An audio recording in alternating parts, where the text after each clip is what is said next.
Hello, welcome back to another SwansCast podcast. Unfortunately, been a little bit longer since the last one again. I know we did say we'd try and get back to more regular episodes, and we will get there, but still got a lot going on. I'm in the middle of decorating a new house. Lee has just moved house, so it is trying to fit them in where we can, and we try in the best and get them more frequently, but it'll have to be what it is for now. I was meant to get a preview video done for Middlesbrough that got cancelled, unfortunately, by the Middlesbrough side due to illness, and had one planned for the Stoke game I was meant to record yesterday that I had to cancel because, my week has been very hectic so far. I had to make a unprompted journey to pick up my siblings who were coming back from holiday yesterday. We're recording this on Tuesday the 9th. They were coming back from Spain on Monday the 8th.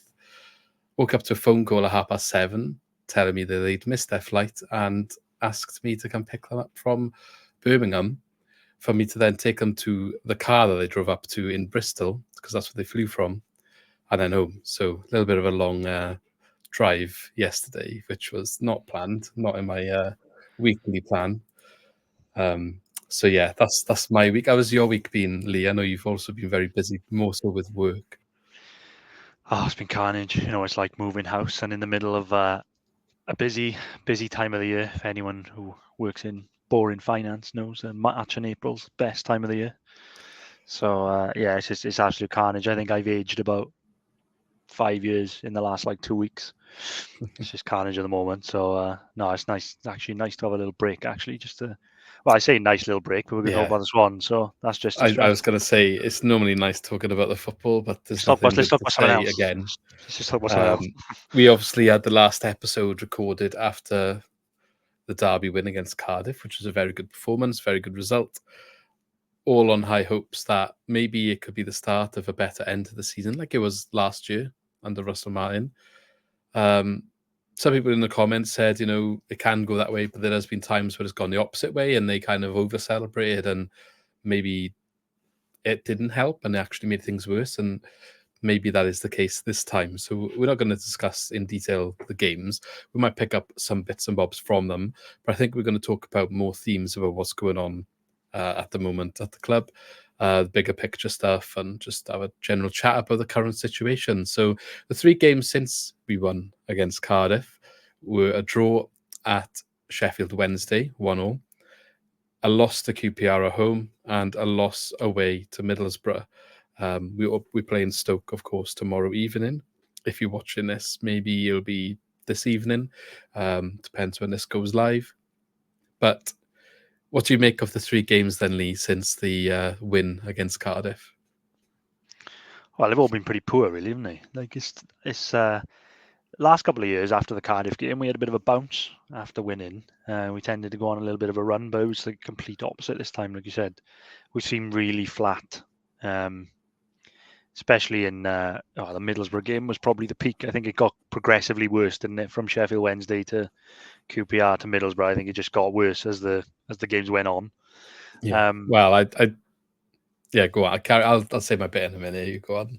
Yeah, I think I don't know really. It's a little bit worrying because it is getting to the business end of the season now, and we're left in a bit of a not a great situation.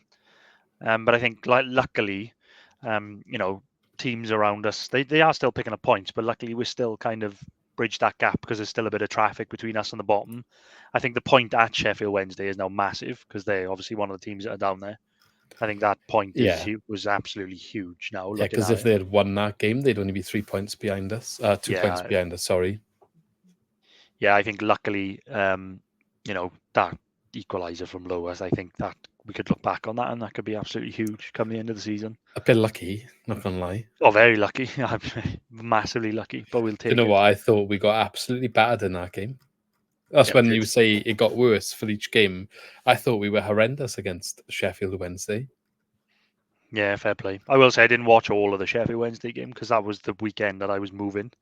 Okay. So I was dipping in and out as I was moving stuff. But yeah, I mean, well, in terms of results, it did get worse, didn't it? But yeah, I think from what I was, because I was listening on the radio as well in between, like moving between the houses, and it just sounded like it was all Sheffield Wednesday, really. In the first half, I think, to be fair, it was more like a boring, just us with possession. Perhaps we should have done better with one or two chances. But second half, they came out a different team who were well on top of us. We should have been three down. I would say they had so many chances that they should have done better with, which perhaps is why they are where they are. They're not as clinical as what they need. But yeah, they were really on top of us in our second half. And the stats, they had 14 shots, we had 8, 4 on target each. So says it all. They should have done better with some of their opportunities. And it was quite like when they missed a big chance as well. They had the woodwork. I know we did too, but it was quite poor to bounce back. Well, not bounce back, but after the Cardiff game to go and be that disappointing in the next match. You can kind of understand it to an extent from the fact that Sheffield Wednesday are in a situation now where they are fighting for their lives. And if it was a one-off where we then went to the QPR game and the Middlesbrough game, because you could argue QPR would be in the same boat, and we at least showed signs of being better in those two games, then I would say, okay, fair. It was a bit tough going away to Sheffield Wednesday in the situation they are in the league. They're desperately trying to come out of it. They have actually been on quite good form the last month or two and are probably unlucky that the fact that the teams all around them keep winning, which is why they are still in the relegation zone, because their form's actually been significantly better than a lot of them around there. It just seems that whoever falls into just outside the relegation zone manages to pick up a win. That just stops Sheffield Wednesday getting out of there every week. Well, it was like that for a few weeks anyway. So yeah, us getting a point and stopping them gaining on us was massive now, especially after seeing the two games afterwards. But the performance and our second half performance generally was quite tricky to watch at times, I'll be honest. And again, having seen the two games afterwards, it's easier now to reflect on that one and be more disappointed with it than if it was just an isolated one-off thing, because the themes and the disappointments seen in the Sheffield Wednesday match have been the same, if not escalated more, in the matches that followed. And luckily, I managed to watch all three games. I'm not always in that position because of work, but I'm off work currently with paternity leave, which is unfortunately ending. Back in work tomorrow. But I've also been up my new house that I've just bought decorated. So I was watching the games, all three of them, whilst painting essentially. And I think it says a lot when you're actually more enjoying painting than you are watching the football. And I mean, I think that speaks volumes to me of how we've performed in the last three games.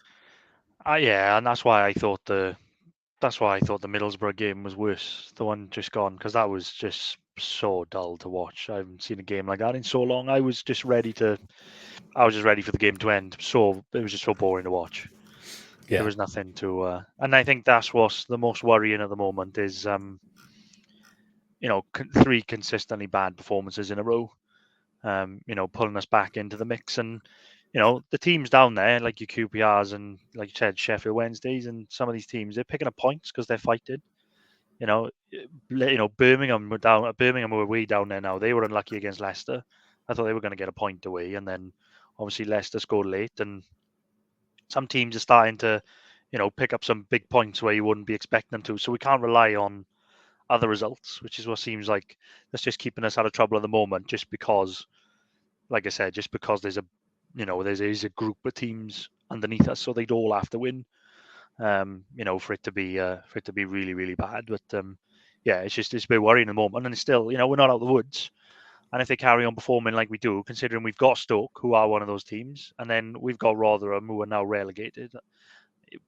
I mean, we've got to win basically, or we are in big trouble. It's as simple as that now, with 5 games left, which is a bit worrying.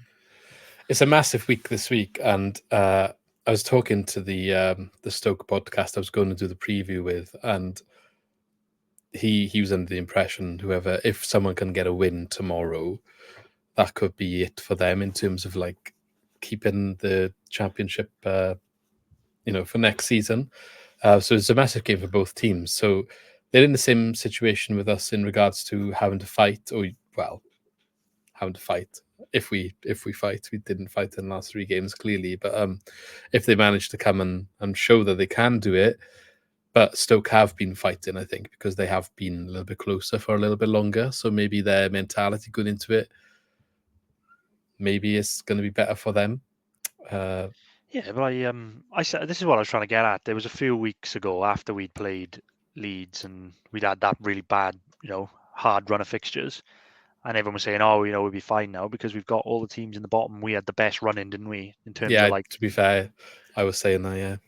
And yeah, but like what I was trying to say, I made the point. Like I'm not necessarily sure that's a good thing in playing like all the teams at the bottom. But as is showing now, you don't want to play any of these teams. You don't want to play Sheffield Wednesday. You don't want to play QPR. Clearly, you don't want to be playing, Birmingham.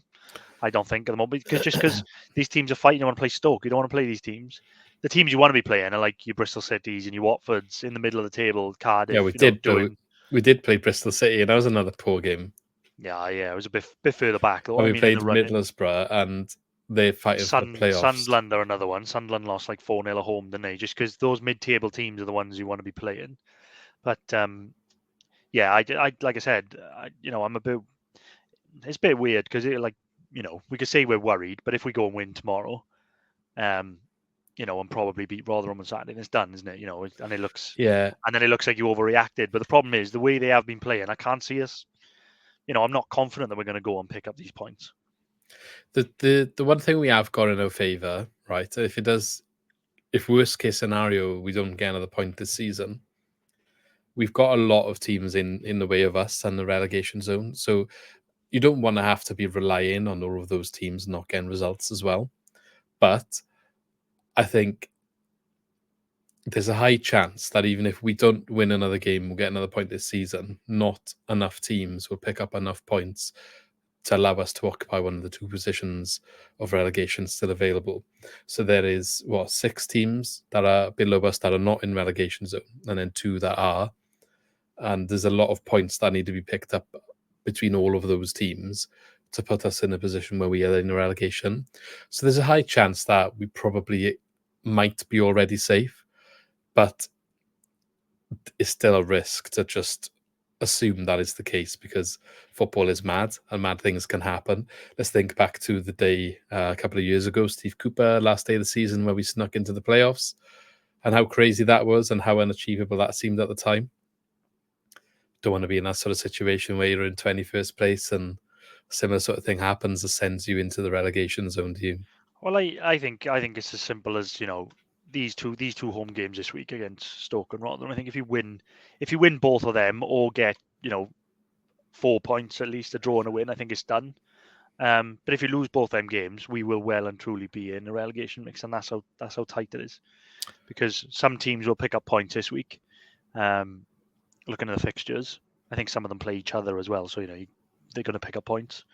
So I think if we lose both these games, especially against Rotherham at home, who were already relegated, the pressure going into that game, if we lose against Stoke, it's just going to be massive. And then bearing in mind that we've got Norwich, who would play playoff hopefuls, and then you've got Millwall and Huddersfield, then who are also both down there, so they could just be cup finals at that point. If it gets to that, those two games could literally just be like win or bust, and then it's have to beat Rotherham. Game.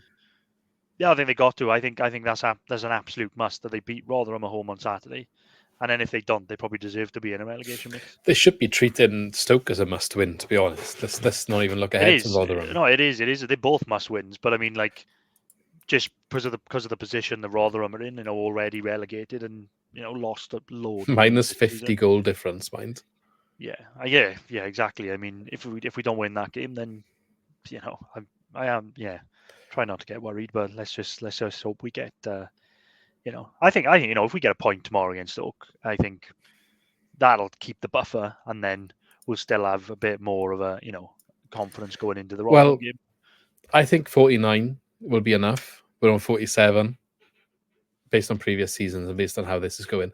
I can't see them 8 teams below us getting all of them to 49. So one win probably should be enough. That would take us to 50. I think 50 generally is a fine amount to stay in the championship. I think I had a look before. I think the highest ever points of a relegated team was 54. It was Peterborough one year, but that was that was a ridiculous amount. Yeah. I don't think any other season has been close to that. It's generally been, 40s, in your 40 points that people get relegated. So I think you're right. I think 49, 50 is probably enough. But I don't know. The way we're playing just really worries me at the moment. It's just like the performances are just not there at all. There's no signs that says we're gonna. Yeah, and I just don't get right. I don't necessarily think it's like the players are not trying and they're not. People say it's easy. It's the easy thing to throw out, isn't it? After a poor performance, there's no passion, there's no energy, there's no drive. Like I don't necessarily think it's a case of there's no passion. I think they're generally trying to do what the manager wants them to do. I don't know how he gets the results out of that right now from what I'm seeing. The one thing that you can caveat it with is why are we not seeing the same level of performance that we saw against Cardiff? And fair play for the manager having to get them up for that game in the way that he did. But why can they not get up to that level in any other game there afterwards? Or were Cardiff just that bad? We don't really know. Maybe the style of play suited them and maybe they just didn't turn up on that day, and we don't appreciate how much they didn't turn up. And we came out of them at 100 miles an hour, and the day and the occasion got to them, perhaps, and we looked better than maybe we should have. But it's a bit of a. We go on. No, I was just saying it is a bit of a cause of confusion over the last couple of years, Nick, because we've been so dominant in the derby game. And it is a bit of a running joke. I've seen memes and TikToks and stuff from Cardiff fans saying, "Oh, Swansea when they turn up for the derby," and it's like picture of like prime Barcelona and stuff. Yeah. And it's really strange because they seem to get up for that game so much so that they play with an intensity that like Cardiff haven't been able to deal with. But then like other games since, especially this season, we just haven't been able to. It's like do that every week, and then maybe you'll win a lot more games. Yeah, I saw someone say as well, like people ask for that every week, but look at the atmosphere in the Cardiff game. I mean, you don't get that. You won't get that tomorrow against Stoke. Maybe that goes hand in hand, but like who's responsible for getting the atmosphere to that level? Well, exactly. I mean, the players got to put that performance in, because this is it's a bit, it's just as big a game tomorrow, really. But I don't know the atmosphere. Well, I know for a fact the atmosphere is not going to be the same because I think that Cardiff game was one of the best I'd seen in ages. So I don't know. Either they got to pull something out because. It's just been really worrying me the last couple of weeks because the performances and this is not me like overly being critical of the manager. I'm not saying like he's not the right man or anything. I do like him and I want to see what he's going to do in the summer. But then some of the decisions still baffle me. Like the way we play, they seem to. They seem to rely heavily on the wingers, which was great because I think like Plaqueta and Ronald have been great, and now I know it's a bit gutting the Plaqueta's injured and Lowe is come in, and they're relying heavily on the wingers. But it's go wide, get it to the byline, cross it over, and then you look in the box and you're crossing over to no one, Cullen or Yates, or and Championship defenders are just eating it up, and it's just so easy to defend against. Yeah, and I've seen a lot of people asking where is Mikola because. Yeah, fair enough. We don't know much about him, but if you're going to be doing this tactic, it begs the question of why the guy that looks the more built for that delivery is not even on the bench. Yeah, if that's the way you're going to play, if you're going to deliver crosses into the box, then that's the type of player that you're going to need in there. And it baffles me. Like for example, I know like Luke Williams after the Middlesbrough game, rightly so, came out and said, it's not acceptable and the performance was awful. But then he said this after every game. Yeah, I know exactly. That's what I'm saying. He says it all the time, and like, well, what are you going to do to fix it? Because you're the one that keeps picking Yates. He started him now the last like 2 games, isn't he? And he's just been dreadful again. So why does he continue? I don't think it matters either way at the moment, though. I don't think Cullen's doing anything extraordinary either. No, I know, but like then you've got to change something. You can't come out every week and say, "Oh, it's not acceptable." You've got to something's got to change. Again, like how would you get? Going back to the Cardiff game, like how would you get space for these players? Because like Ronald seemed to have way more space in that game, and he was ripping it up. Whether or not Cardiff played into our hands, like we said, I don't know if they played very well, but other teams seem to find it so easy to defend against us at the moment, and then vice versa, we concede really soft goals. Yeah. Before the Middlesbrough game, I believe there was like the The 6 goals we conceded before that were all set pieces. Yeah, well, that is the Swansea way, isn't it? Everyone was asking is possession football and concede from a set piece. That's what we've been raised on. Speaking of the Swansea way, right, and an observation that I've made for Luke Williams' time in charge, we seem to be seeing what I would describe right now is the worst of what Russell Martin provided us when he was here. So maybe he wasn't necessarily attacking through the wingers like we are now because it was a slight different formation. He's still going out wide though. It's just he was sending his strikers out there when he was like Perot would go wide or Cullen would go wide, and then you'd be like, hang on, there's no one in the box now because you've gone out there. Remember that was one of the criticisms you were having before. But what I've seen is we're starting to dominate games more in possession. We're starting to keep the ball more. We're starting to that stat is going up. Yeah, we knew Luke Williams was going to come in and focus on bringing back a possession style of football, the Swansea way, as we like to call it, and all the rest of it, or part of what is part of the Swansea way, and those stats are going up. But I seem to be seeing the more this stat goes up, being controlling the ball and the possession, the less dangerous we look. And maybe we aren't conceding an abundance of goals because we're having more of the ball, like what we had under Russell Martin. But there's always 1 or 2 chances that are good enough for the opportunity for the opposition to score goals from, which they are. So we're usually conceding 1 minimum, usually, or 2 goals in a match. Even though the opposition's only getting 20, 30, maybe 35% possession, and they're still managing to create enough to get a good chance to score, quite often more chances than we create, even though we get twice the amount of possession. And this is happening again. It's kind of like the worst of Russell Martin. Now, we had all those things under Russell Martin, and then you also had the really good days where it all clicked and it worked. And it did look like for periods he was going to get it going, like the last 7 games he was here, obviously, where we went on that run after the Cardiff game last year. But before that was a massive run of what we're seeing now, where we didn't get results. Exactly the same. That 24-game period after the World Cup or whatever it was, where we were awful, looked like this. You're on mute, I think. Or your mic's not working anyway. Hang on, there we go. There we are. You're back. I've got 2 mute buttons for some reason, so they were both off. So yeah, I found them both. But no, I think you're spot on there because this is exactly what we're seeing. I think the Middlesbrough, again, I go back to the Middlesbrough game because that summed it up perfectly, especially in the second half when Middlesbrough scored that second goal. I wouldn't say we were, on top or dominating the game, but we just had a lot of the ball going side to side. It was all like kind of down in the right area of the pitch. We weren't creating much. And then Middlesbrough seemed to just have that one opportunity and they took it and it was game over. We had all that ball. We huffed and puffed, side to side, ball in the box, cleared, comes out, goes wide again. Same old, recycle the ball. And then they get the ball, good opportunity, goal, 2-0. And that's exactly what was happening before. And that's what people wanted. They said that was the football they wanted, and that's what we're getting. But I think, touching back on what we just said as well, going the Yates Cullen thing, I think we're desperate for a different type of striker because I think the way that they play, if we watch the way that Notts County are playing, I was just watching the Wrexham documentary actually, and they did a bit on Luke Williams' Notts County when they chased them up, they had 100 odd points to name and finished second. And they were talking about that Langstaff and the type of goals he scored was just him getting on the end of balls in the box. Not that he was like a lump ball forward. They were playing good football, but he was just on the end, end of his crosses, end of these balls into the box, being that kind of absolute poacher from what I saw. And we just haven't got that player. Now, I think we've said before to me about Ronald being robbed of assists, I think, this year. And I just think we haven't got the quality in the final third.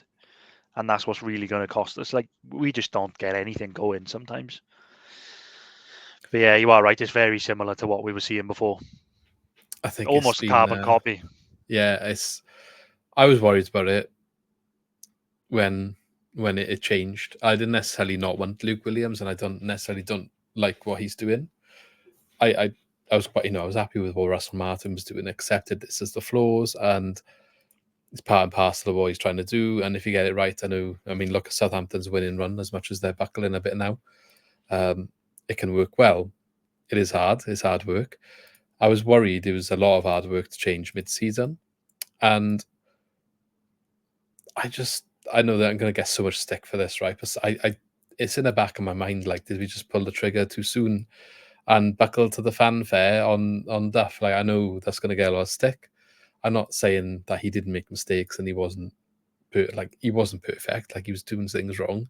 The press conference situation and the way he was handling himself in the media was obviously bad, and he made a rod for his own back there. But was with those negatives highlighted and picked upon too much? They're not necessarily what's important when it comes to the football on the pitch, but it was what was important with the criticism that was being delivered to him. Clearly had an impact on like the morale and the atmosphere and stuff. But ultimately, for me, Plymouth away when he won down there was one of the best games of football we played this season. And that period where he was getting good results, we looked like we were doing some good things there. We went at home to Norwich. I think that game was quite good. And I'm not saying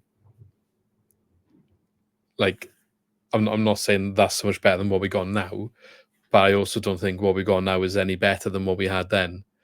And we pulled the trigger, so we've gone to a transition mid-season where we're in a position of like danger still, and we're probably going to escape, but it's not certain. Going round in circles, really, ultimately. And if they made that decision in the summer, I just feel like they should have stuck by it a little bit more. Maybe there should have been a bit more backing. A little bit more support where it was required, when it was a bit of pressure on, maybe a bit more guidance in regards to where he was going wrong, if it was regards to the living down your thing or the interviews or whatever. Maybe there need to be a conversation about that. I don't know, but someone higher up in the club like controlling that situation a bit better, rather than necessarily like, oh, look at how loud the fan noise is about this guy, we need to get rid of him. Because I maintain to this day, right, we drew that game that he got sacked against Huddersfield. We drew, didn't we? Patino scored late. Yeah. If you look at the stats to that game, right, as much as that you got so much stick for that game that we didn't win it, and the fact that we should be beating Huddersfield and all this, that, the other, well, we just lost to QPR and we just drew to Sheffield Wednesday, right? And the stats, if you compare them to that Huddersfield game, are so much worse than what we had in that Huddersfield game. Now, whatever, Huddersfield did a good job getting a point down here, but we bombarded their goal with a lot of shots. Maybe they were all high quality, but we're getting shots away. I'd rather get like 20 shots away with 8 on target than have 8 against Sheffield Wednesday with 4 on target. Do you know what I mean? Like, there's 2 different ways of playing football. Neither really got the result at this point in time. But what I'm trying to say is we're kind of gone around in circles. We haven't gone forward at all. And like where are we at the moment? Because there's no direction, I don't think. We're just chasing our shadows a little bit. Well, it's worked with Russell Martin. All the fans are having a moan about the fact they don't like what we're doing on the pitch. So let's go back to that now. But we're not in any better position. So, like, I don't know. It's controversial. I'm probably going to get some comments about it down below. I'm sure I will, and get some criticism. But like, what happens now if we're sitting here in a year's time and we're still in the same sort of position in the league? Does that still mean like, oh, but it's a building thing for Luke Williams? He hasn't got the players that he needs. He needs another summer. Like, how long do you go on with them excuses? And we said the same for Russell Martin. And if we're being really honest, he should have done better in this time year. He should have. He should have got to the playoffs last year. He should have. But he had a little bit more leeway because he said some things in the press conference that got the fans up for it. And he was a good talker, and he shifted the blame to the right place that he knew the fans would jump on in terms of like recruitment and stuff. That January last year is always mentioned as the reason why we didn't get to the playoffs last year, when actually, no, that's not the reason at all. The reason is because he threw his toys out the pram after he didn't get what he wanted in that January transfer. And they couldn't get the players up for any matches because they could see that he just wasn't interested anymore. And he self-admitted that. So I don't know why people still try and defend it. He said himself, I need to learn from my mistakes where I downed tools, basically. And if I hadn't have done that, maybe the season would have ended different. He literally said that in a press conference. So, yeah, that's my rant over anyway. I just don't know where the club is at the moment. And I don't necessarily know if buckling to fan pressure and chasing your tails and your shadows, trying to look at what brought you success in the past, is what's going to bring you success in the future. No, I've said this to you millions of times when when Russell Martin was here, and even before when Cooper used to get like ridiculous stick, even though we were winning games and we were at the top end of the table. I remember people saying, "Get him out of our club," it's terrorist football and all this, and ridiculous comments. I don't. I still think to this day I don't necessarily think that football works anymore. Again, like people keep going back and forth and saying, "Oh, we want this possession football, we want this possession football. Yeah, we want this, we want this. It all looks great." The game's moved on. I've said it a Yeah, million times. We played this football 10, 11, 12, 15 years ago. The game has moved on. You look at teams like, I know this is a different league altogether, but I mean, like, it's only really Man City that play that type of football, in the Premier League. The most, you look at like teams like Liverpool, who are just so dynamic, like on the break. And you look at other teams around the Championship, they're just so good at Leeds. They're so good at just getting Ipswich, are another example. They just attack with numbers, and they yeah, just, it's high intensity, bodies forward.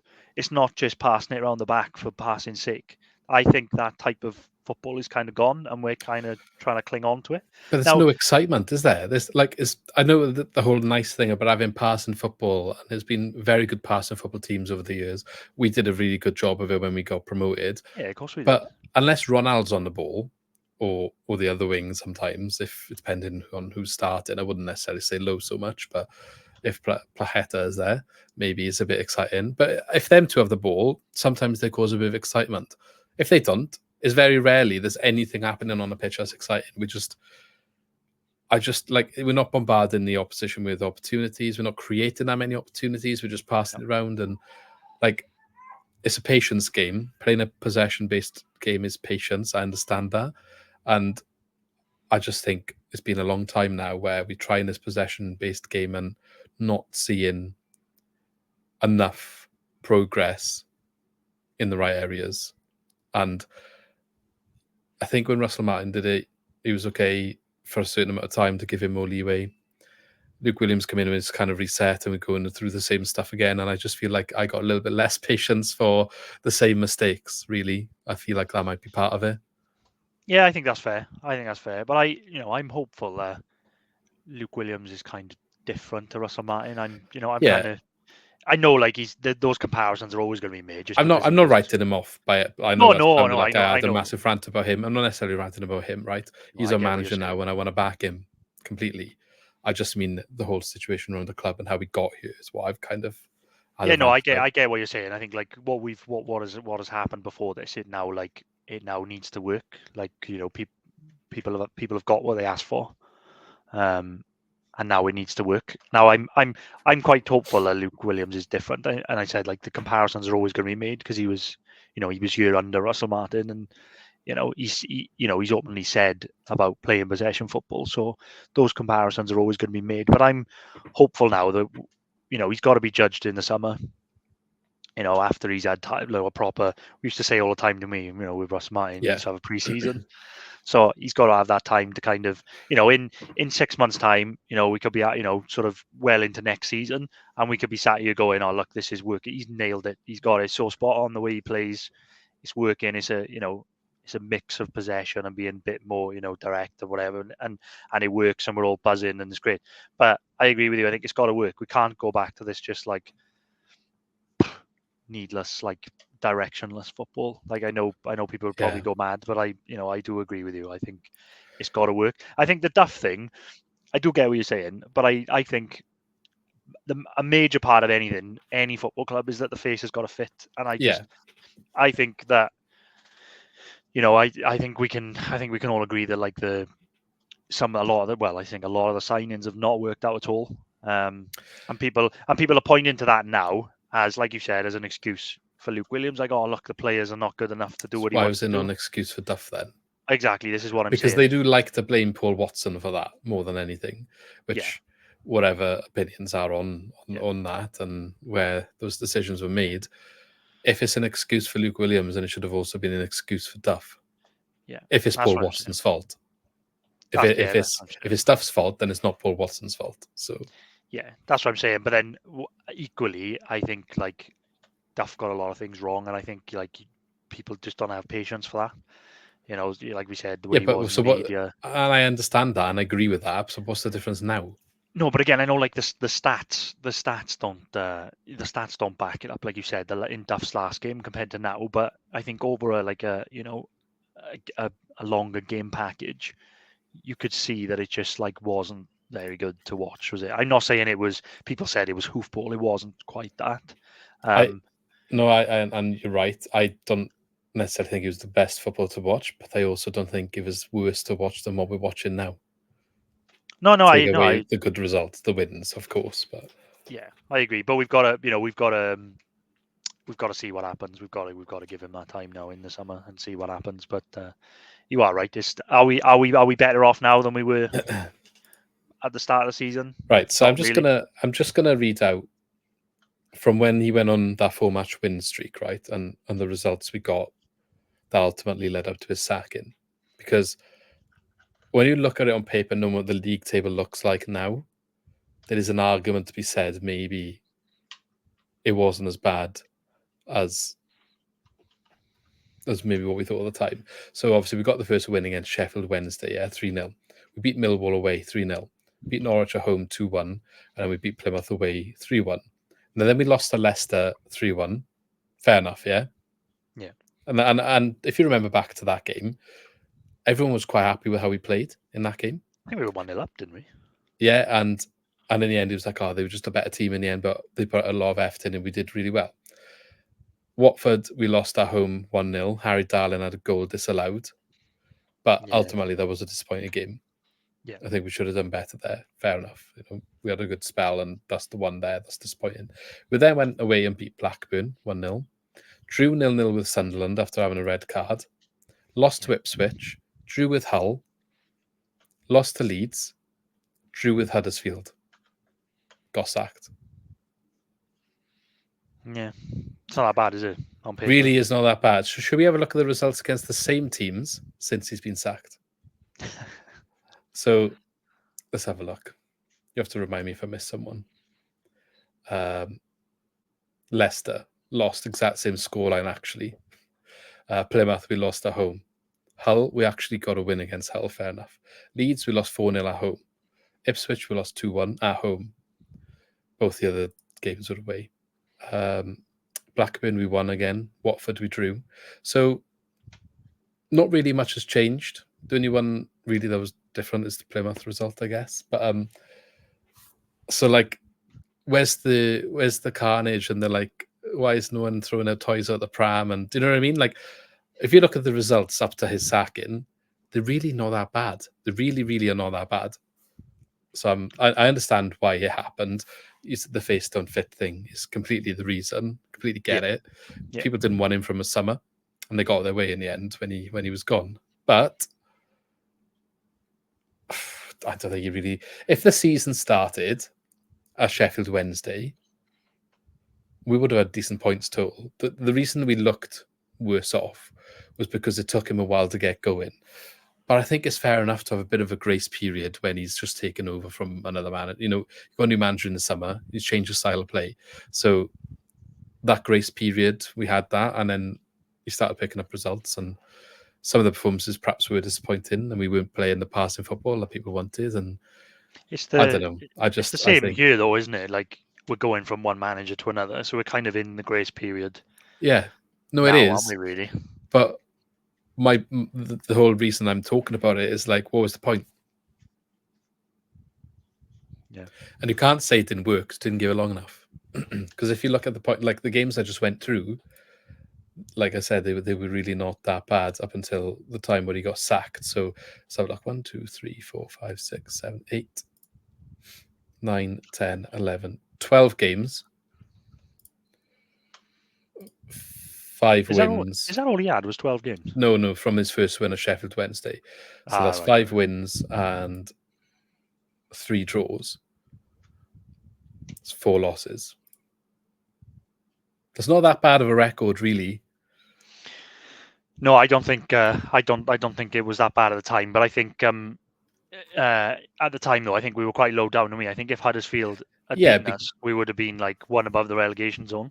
But that's because of the start of the season that we had. Yeah, I know, but that makes people a bit trigger happy as well, isn't it? And you bit like, ooh. But now, like looking at where we are now, only 5 points from the drop, 5 games left. We haven't really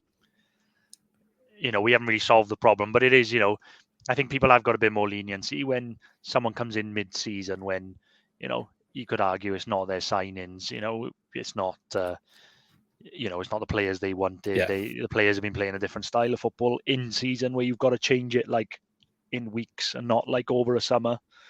In days, you got to come in and you've got a game like the next day, isn't it? The manager comes in, there's a game the next day, and then they've got and they've got to get it right instantly.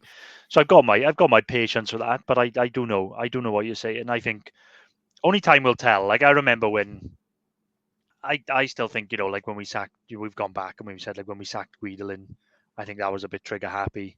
Yeah. And then it was only kind of afterwards that we were like, wow, it was a bad. That in hindsight, that was probably a bad decision. And I guess we won't know until next season. I guess if it carries on this way and we know better, then we haven't really, you could argue it wasn't a good decision. But then we've got to kind of give the decision a chance and see what happens. I do think you're right though. Everything you're saying is right. We had 22 shots in that game. He got sacked against Huddersfield. Yeah, I remember Huddersfield like dropped in, though, didn't they? They were literally on the line by the time when Patino scored late. I mean, because I think they were desperate for a win at the time as well. Didn't QPR the other day? Yeah. Yeah, sort of. But we still weren't getting shots and creating opportunities. No, I have got that patience with Luke Williams. He's coming half season, and you're never going to see the true picture, and you can't fully judge him until after next season. But you're saying the same thing again, and after how many times we say that with Russell Martin? I know he needs a summer. There is a wider issue though, which we've talked about. I think this situation has been coming for years. This is years and years in the making, getting to this point. So I think, like we said, when we first came down, and we had Potter, and there was enough quality there, and Potter was a good manager, who's fairly not unknown, but a young up and coming manager, got a good out of the team. Same with Steve Cooper. Could argue Russell Martin could have done better, but then when we get, I think one of the key points that nobody kind of mentions when we talk about how bad this season is gone is we lost Peru. Now, and as bad as some games as bad as we played in some games last 2 seasons, Peru got us out of jail. You've got a player who's scoring 20 plus goals a season. It gets you out of jail. I remember, I think it was the West Brom game, last game of season last year, where you scored a free kick from nothing, and and we had spells where Peru and Obafemi were just hot together and they were just unplayable. We haven't had that this season. So whatever managers come in, that quality's not there. Now we're hopeful that we'll sign players in the summer and fix the problems, but we may not. That the squad that we've got now again might be worse next season. And I think we've always relied on a manager like Potter or Cooper or Martin or whoever to come in and punch above their weight and do well.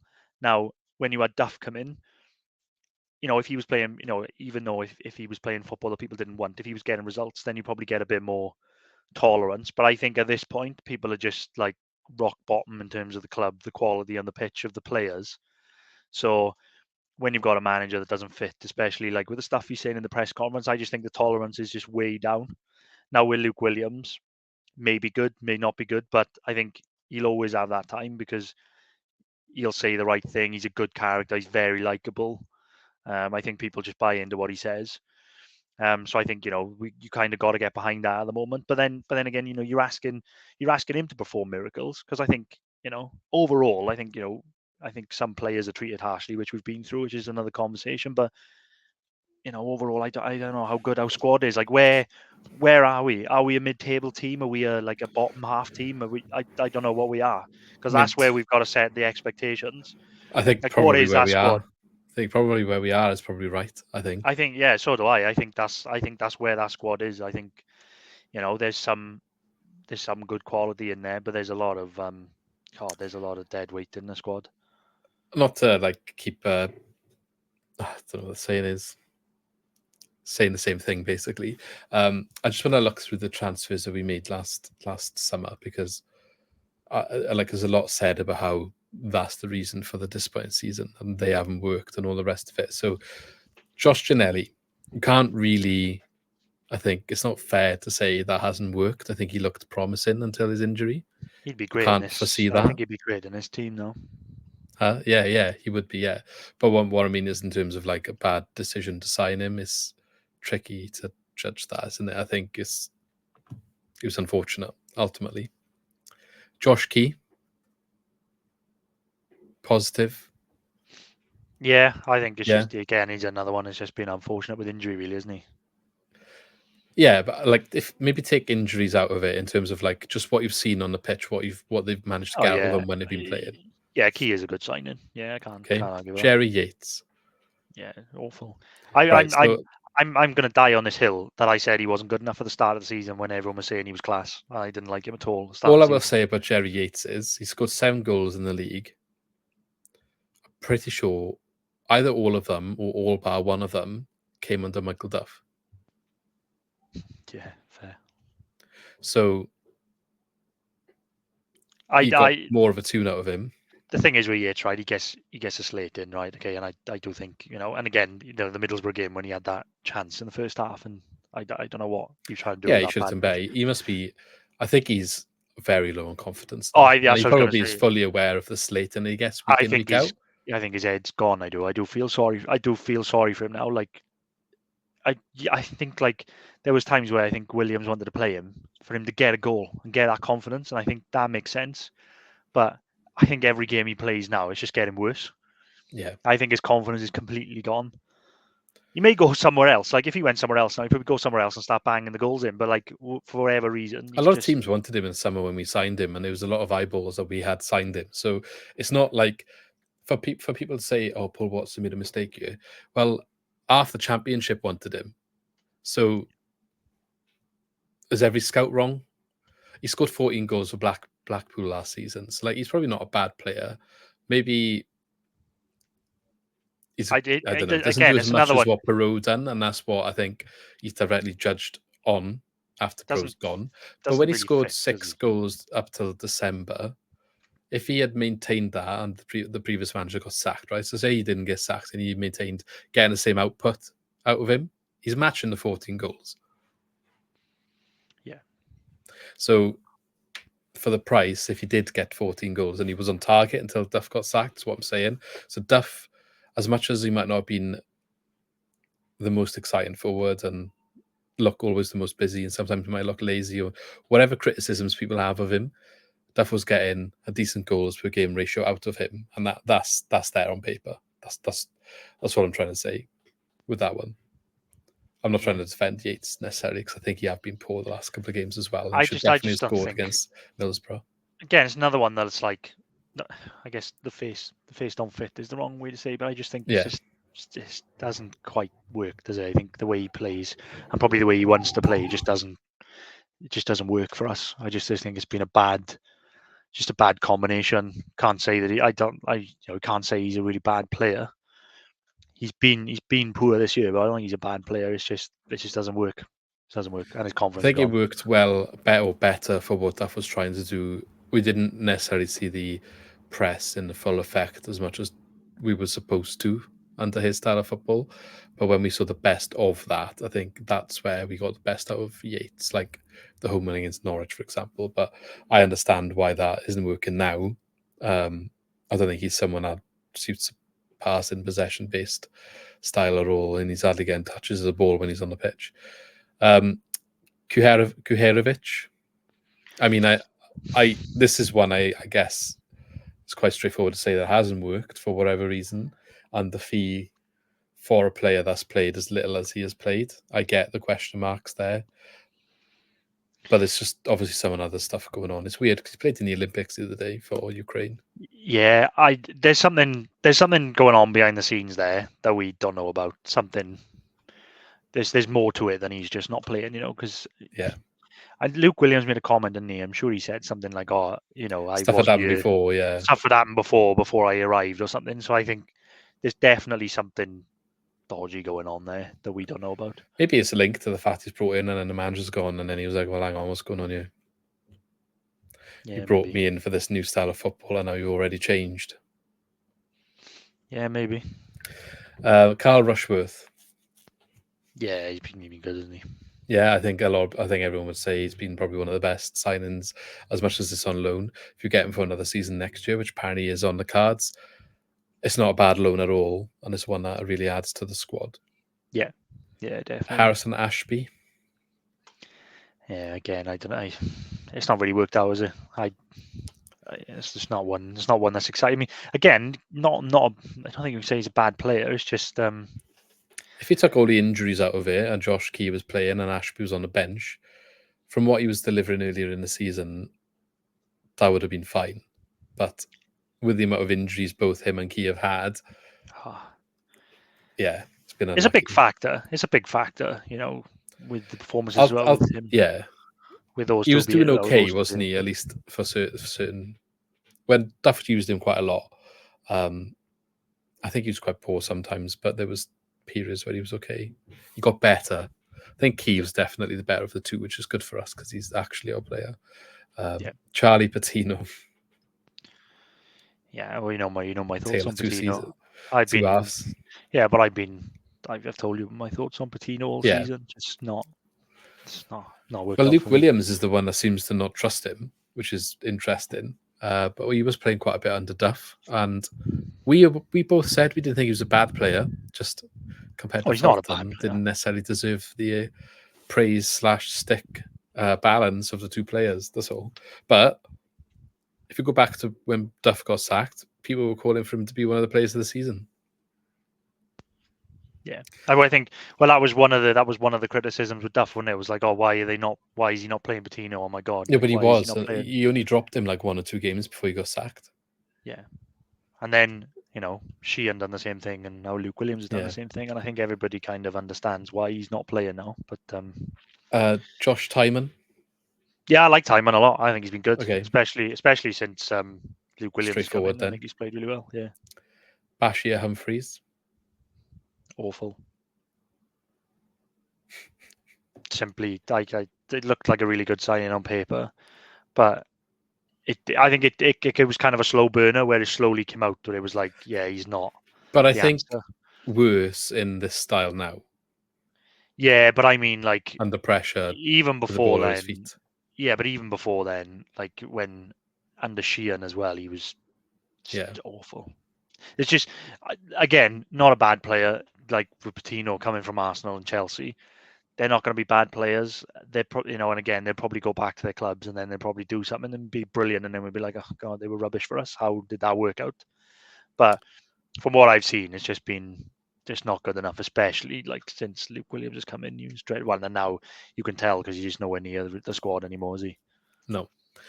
Jamal Lowe, well, I mean, he's a top goal scorer. As much as I personally am disappointed with Lowe, if he wasn't here, like he's added to the squad being here, and he'd probably be in a bit more trouble if he wasn't. So again, it's another one. I think, like, yeah, I get it. Like he's not the answer, and he's not the complete player, but I think like he's a good player to have in the squad. Yeah, he's a decent squad player. Yeah, like he gets like like now with Plaqueta being injured, like having him as an option is not too bad. Nathan Choa on now, he actually was. Duff said when he was signed for the youth team.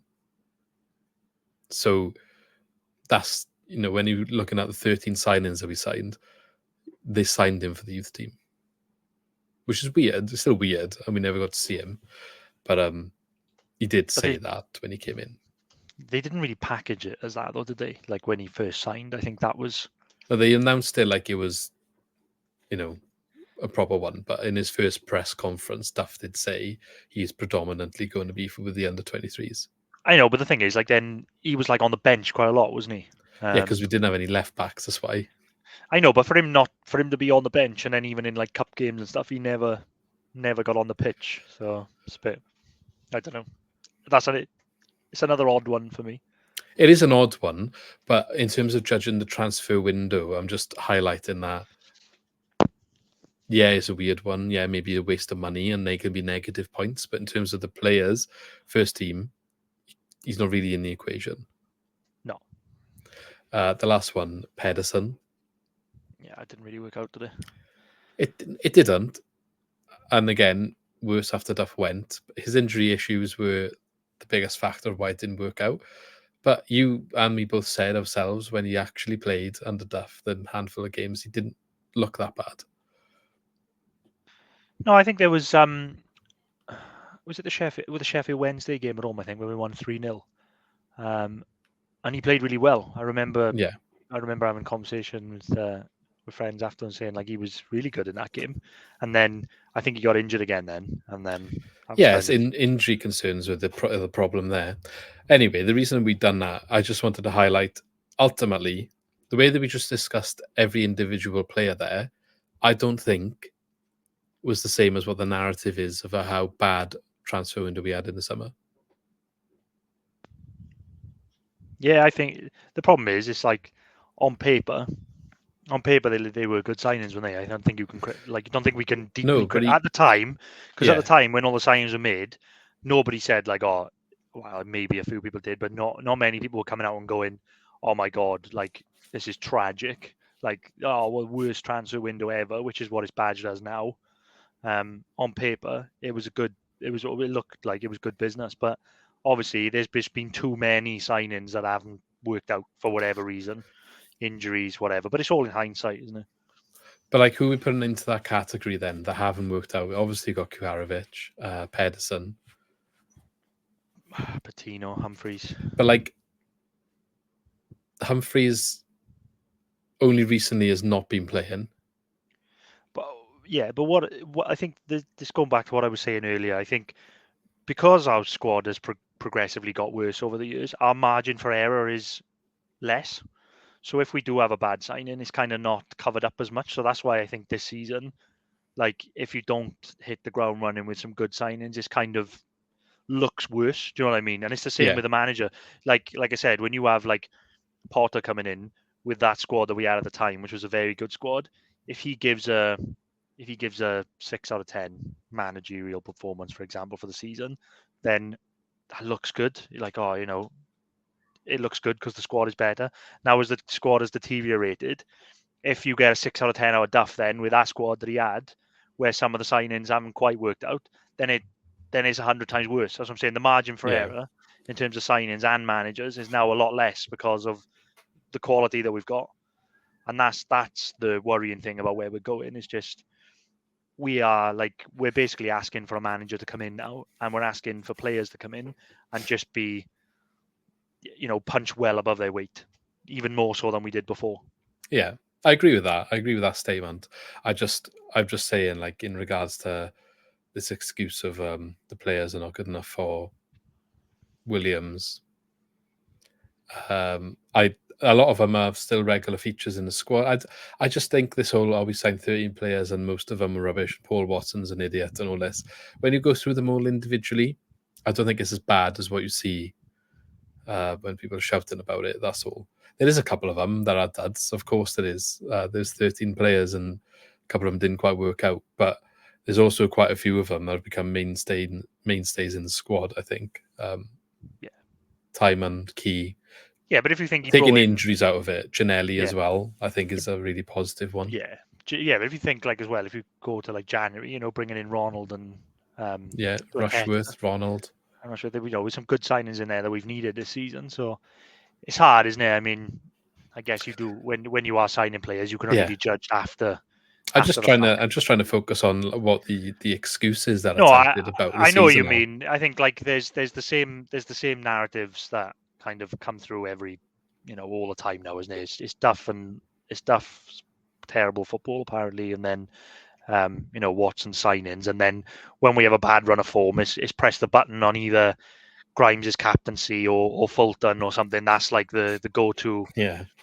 They are the go-to excuses. But I think, like I said, what it is, I just think it's a build-up of years of frustration, I think. But it's just like you just can only focus on the here and now. It's like, oh, right, who can we blame this week? Right, we'll just go back to Watson because he signed these players this year. We'll go back to Duff because he was in charge at the beginning of the season. Or we'll just say, as always, oh, Grimes is not a good captain and all this. Those are the easy options, but I think it's just, like I said, I think it's just years in the making. It's now happening now this season. We're proper seeing the, I don't want to say the downfall. It sounds a bit doom and gloom, but the pattern of where we've been going since we've been relegated. I think like we're starting to see it proper, fall away now, because we're not playoff contenders at the moment, are we? Like, No. Squad or club, we're just not, which is quite sad. Just on Mac Grimes, because you are right. You have had some stick, right? And I know stats not everything, but we use SofaScore when we're looking at a lot of the games, and they do rate the players. So over the course of the season, it's quite depressing for Swansea because they've only got 2 players that've got an average SofaScore rating of above 7. 7's generally like good. 6 is like average, okay, So there's a few in the 6.9s and on the cusp of a 7. The 2 players in the 7s is Mac Grimes on a 7.14 and Harry Darling on a 7.11. So Mac Grimes over the course of our season is scoring on whatever metrics, and I know people don't like stats and they'll shout about that in the comments and it's not all about stats and you always play backwards and sideways, whatever. He's also our most progressive passes per 90 minutes, but that's another conversation. If you go back to all of our championship seasons, every single season he has finished within the top 5 players on average score. Every single season since we've been in championship. So I think that says a lot about his quality. Yeah, I think the Grimes thing's getting a bit old now, isn't it? I think, like, if you took him out of that squad now, I think you'd really realise what we're missing. I think if you took him out of that squad now, we would be relegated. I'll go as far as say that. If he goes in the summer, I would be worried. Yeah, I think you're probably right. I think, again, it's another one of them, like, he gets criticism because he's here. Same with Fulton. I think it's like the longer you stay here and the more you kind of commit to the club and be loyal and try and dig us out of this hole, the more stick you get. I think you'll only be appreciated when they leave. I think, like, if Grimes left now, you'd be you'd be very missed. I think I'm the same as you. I'd be very, very worried. I think in terms of what he gives us on the pitch, I think that argument has kind of been like quashed now, when people just say like, oh, he passes sideways and he's not good. I think people do finally recognise that he's a quality player. So now there's been a few in the last couple of games though. They're cropping up again. Yeah, but the only thing that people like, well, I've seen different things, but I just tend to see people go for like, oh, he's not a good captain. No, they just say like, oh, he's not a good leader, and that's like the throwaway comment now, that he's not a good leader. I mean, I don't really understand what more you want him to be doing. How many managers have picked him as captain and getting us through? Leads by like, example at the end of the day, and that's what you. The Cardiff wins. Leading the team to the Cardiff wins in the big games. It's all part of it. Experience. But like again, it all goes hand in hand. When you want to play like possession football and have that like calmness, that's the type of captain you want. You want him to just be that really calm presence, because you do see him going at the ref and stuff, but you don't want to see him losing his head, because he's got to be that player that just ticks it over lovely and just keeps his head. And that's exactly the captain you want for the type of footballer you want to play. It's Harry Darling's the one that crops up. People say that he's captain material, and it's because they see the passion. Yeah. But for me, he walks the tightrope a little bit too fine to be the captain. And there's a little bit like Ryan Manning. He's not to the level of Ryan Manning that he used to do it, the wind-up merchant that Ryan Manning used to be. But Harry Darling can play that game if he wants to, and he does definitely in the Cardiff matches. But I'm not sure that's always the best decision for your captain. For me, anyway. I understand why people say it, because they see the passion, they see him putting the big tackles in, winding the opposition. I love it. You've got to have a player like that, getting a crowd going. Yeah, you've got to have players like that in your squad. Yeah, they're all good traits to have in your squad. But do you want that as the person leading the squad? Because then when it gets tough, or he's getting wound up and he loses his head and people are looking for him to lead by example, you need someone a bit calmer. And I think that's exactly why Mac Grimes is the captain and does that job. It doesn't mean other people can't be leaders on the pitch. There's not just one leader on the pitch, but he's the captain. Like, it's a modern thing, isn't it? They don't even tell you these days who the vice captain is, because it's not so important, I think, as it used to be. But yeah, I don't really see it as a problem personally. But like, Yeah, I don't know. I just that one gets to me because that's just like an easy comment. Like if we don't play well, it's just like, oh, Grimes' captaincy. But Yeah. if you The give other the one is because armband to, Felton and Grimes are in midfield yeah, same old, same old. combination. But same thing. Like if they gave the armband to like Joe Allen, for example, people would love that. But I wouldn't see a massive difference in terms of their mentality. Like No. apart from Joe Allen having that scrap against Preston on the sideline last year, he doesn't really like, he's not like really animated, is he? Like personality, he's kind of calm. He puts in good tackles and stuff and on the pitch, but you never see him quite visibly like No. screaming at people and going mental. He's that same sort of mentality, isn't he?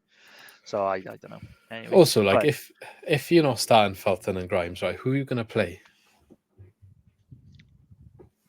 I don't know exactly. I think like I think like when Joe Allen is fit, Grimes and Allen together. Yeah, but Alan has played well recently, right? Don't get me wrong, but I haven't seen a dramatic difference with having Alan there or Felton there. When we've played bad, either way, with either of them starting, it's been just as bad. Yeah, I don't know. I think Joe Allen is still quality though, and No, it's he is not still it's not quality. a knock. It's not a knock on Fulton. I'm just saying like because Joe Allen is a very good player. Um, I think it's probably easy to make that comparison then. Like, oh, Yeah, Fulton's rubbish, but he's not rubbish. He's just not Joe Allen. he's not probably played as well as Joe Allen. I accept that. What I'm trying to say is there's been a few games recently where one of them Allen started or another one Felton started, and Yeah, they've been poor games from Swansea's perspective. We haven't got a good result or we've lost. And we look just as bad no matter which one of them is playing. Even if Allen has a better game, the whole team still put in a bad performance and still lost, and it didn't really make a difference. So when people are trying to say it's Felton's fault or like a lot of the reason is because of that, I don't really get it. It's the full team. There's a full dynamic there that's wrong, which is why the results are going sour. And for me, it's not just a case of like if Alan's there, it's all happy days. We're gonna have a good game now. It's not correlating like that for me. He has been putting in some good performances, but when we've been playing bad, it's just as bad whichever one of them is there. I haven't seen a dramatic difference depending on who is starting. And yeah, I mean, I do think that Fulton's position is an area where we could look to improve in the summer. I'm not against that line of thinking. I think that's maybe an area we need to look at bringing someone in, especially with Alan and Liam Walsh probably leaving. I do But think it's yeah, I do think it's a bit like a fatigue as well. Like because uh, rightly or wrongly, I think because like Grimes and Fulton have been a bit of an ever presence since we've been relegated, and I think maybe like when things go wrong, they're kind of an easy one to have a go at just because they've been there for so long and they kind okay. of become the staple of And that's us in the fair. And championship. that's an interesting comment.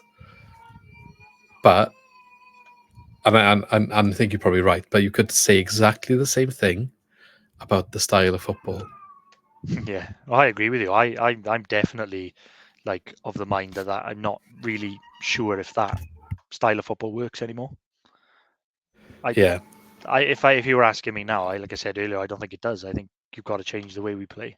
It's got to okay if you want to play possession football, but it's got to be different. It can't be this, oh, we've come round in circle now, but you can't. I just don't think it works. You look at like Ipswich. I think Ipswich, the way they play, it impressed me so much. I feel like our wingers in that system Well, I guess another and even our quad. fullbacks would work so well. Well, here's an example for you. Everybody says like oh, Russell Martin, oh my God, if they backed him, he would be amazing and we'd be pissing the league and all this. And he's literally had a war chest to work with Southampton, and they are not near the top two now. They are out of the promotion picture. So you can't tell me that style of football works if you back the manager, because he has got arguably the best squad in the championship, and they're sitting Yeah. fourth. Yeah. And apparently he's So in talks with Brighton. So I wonder if there's any coincidence there with their down term in form and those rumours. Brighton apparently after him. Brighton, perhaps one of the Premier League clubs that are still trying to play yeah, because Graham Potter did so well with that sort of. yeah, Although he did adjust it from what he was doing at Swansea, they were a little bit more adjustable and they did do some fast attacking, some fast counters and stuff. But yeah, so Southampton, you're right. they haven't. We did call it at the start of the season. We got a bit worried in their 20 whatever match not losing streak they had, 26 or something was it? But they've tailed off, and they're definitely not gonna be in the automatic promotion. He could well be in the same league as us again next year. Yeah, I mean, they've got enough quality to maybe get them out of trouble and maybe even win the playoffs with the players they've got. But yeah, but if it's against there's one of Leicester, Ipswich, and Leeds is also going to be in the playoffs.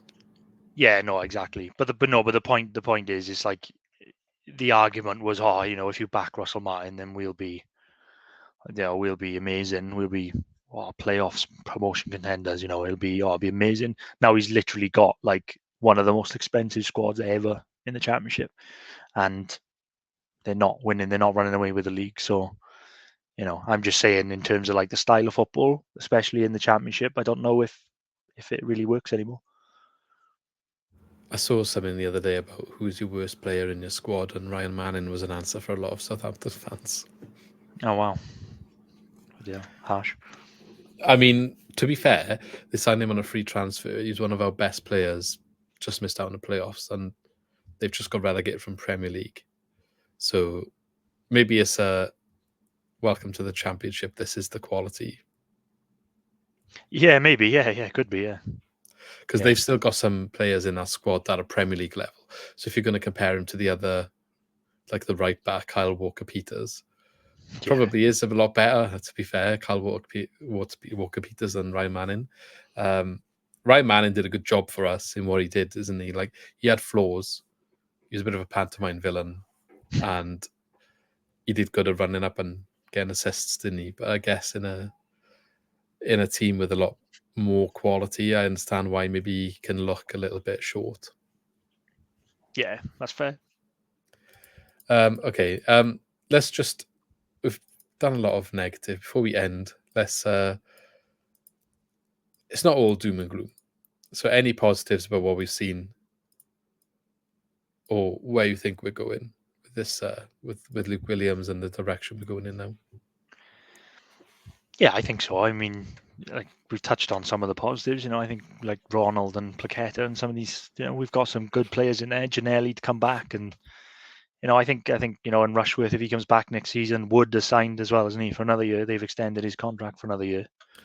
I think they just triggered the. Yeah, they triggered. Extension. Yeah, so we've got Wood for another year. I think there are positives to look at for next year. You look, Key as well, like we said, has been a good signing. If we can keep him fit all year next year, I think it's definitely positive. If we recruit in the right areas, I think I think there's plenty. I actually don't think we're that far off. It can go either way. I think if we get a couple wrong, then we could see us sort of falling further down. But if we get one, 2 or 3 players right in the summer that fit in, I don't think we're that far off. If we can get a good couple of supporting players around and get a again, like everyone says every year, if you can get a striker, then I don't think we'll be that far off. So trying to stay positive, but we just got to make sure we're safe this season first, then we can look forward to next year. So I've obviously talked about a lot of trends that I see with Luke Williams, and I've had a big rant in this video. I'm sure, I don't know if people agree with me or not. They've got their own opinions. That's fine. I'm not against him though as a manager, and he's the manager at the moment, and I'll back him. I was just talking about the decision making that led up to him being here, but he's here now, so I'm more than happy to have a bit more patience and see where it's going. And there is, as much as the stuff I've pointed out, there's a couple of good and bad signs. You got, for me, the defending is still a bit suspect at times. I think we do concede a lot of poor goals. Whether he can sort that out, we'll see. The jury is out, because that was his Achilles heel at Notts County. I don't think we've seen the goal scoring that he necessarily has promised to bring with him. I think he made a point in one of his early press conferences of saying how he was different from Russell Martin because he scores more goals, or he wanted to play with more attack and more excitement and bring more goals. He made a point of saying that as a big difference between them. And I don't really think we've seen it. If anything, it's going in the wrong direction. The goal scoring, I think, is getting worse. But to caveat that, what I will say is you can clearly see how he wants to score them. And it goes back to what you were saying earlier about putting the balls into the box and how Langstaff got quite a lot at Notts County.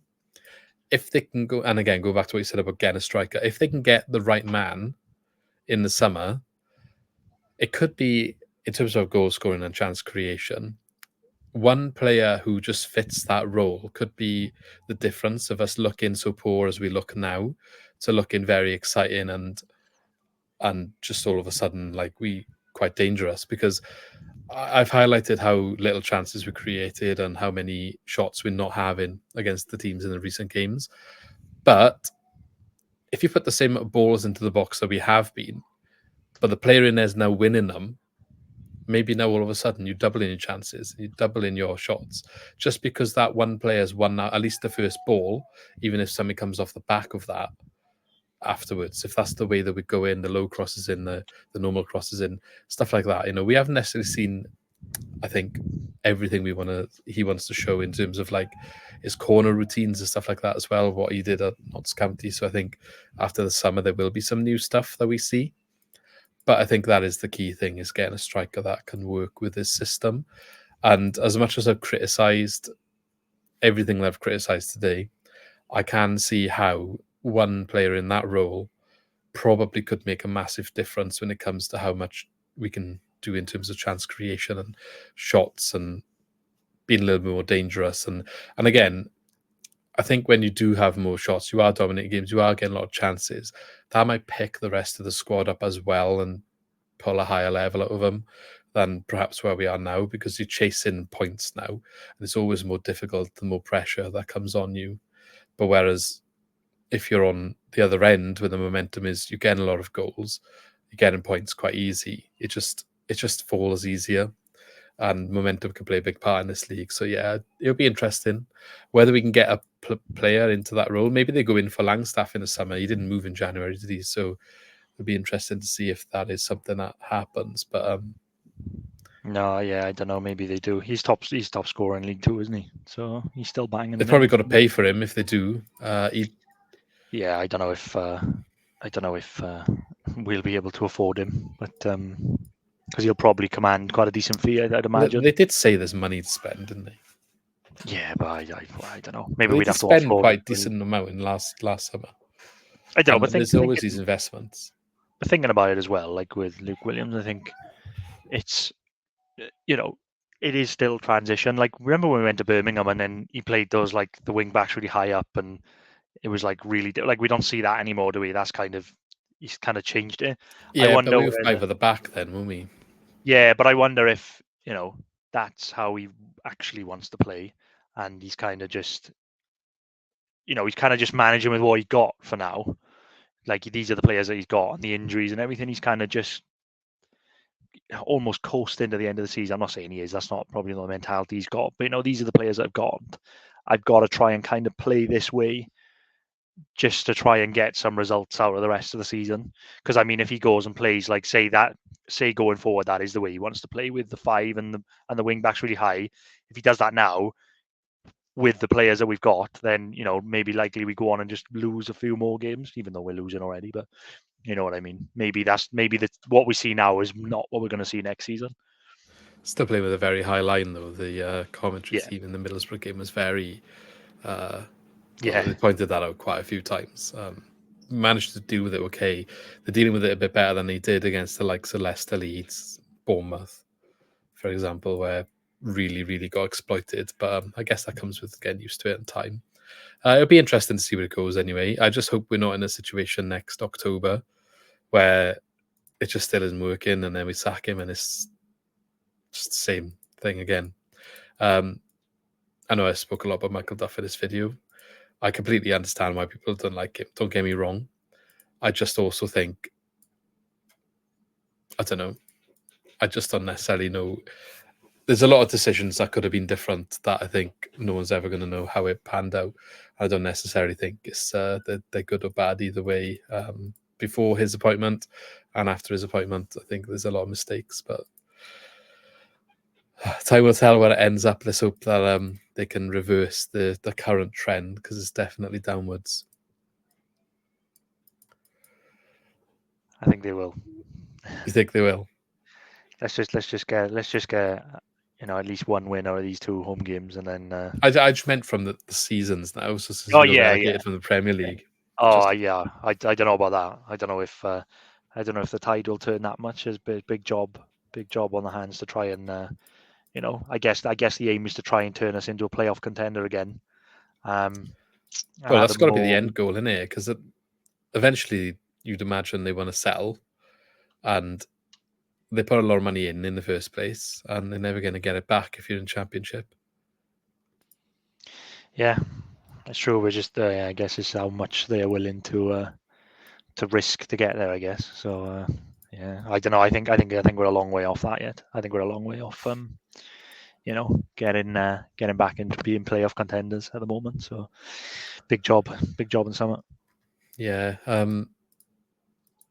I mean, they obviously spoke about it in their fans forum the other day, didn't they? About the recruitment, and they addressed the 13 signings and all of that stuff we just spoke about.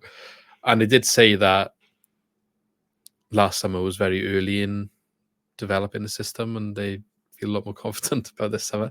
Time will tell, but obviously the January wasn't so bad, other than Sago Junior, which we haven't really seen any of. But I think when he was brought in as a bit of an emergency backup, wasn't he? But we're playing that Govia now, aren't we? So it's developing our own winger, youth winger, which I'm surprised to see in, but he's getting quite a few minutes, which that's a positive to speak about. Yeah, I like that. Why not? Why not give him a go? Yeah, and you got that Sam Parker as well, waiting to come back in the summer. So Yeah. maybe we got a new conveyor of youngsters on the horizon that are going to come and save the day. Yeah, hopefully, yeah. He I'm all did up for speak quite highly of him the other day, the youth team. that. Yeah. Right, I think that's pretty much it. But one last thing that I know you wanted to praise: the cardboard cups in the stadium no longer. Oh, thank God, yeah. Well, they're all plastic now. Were they completely gone?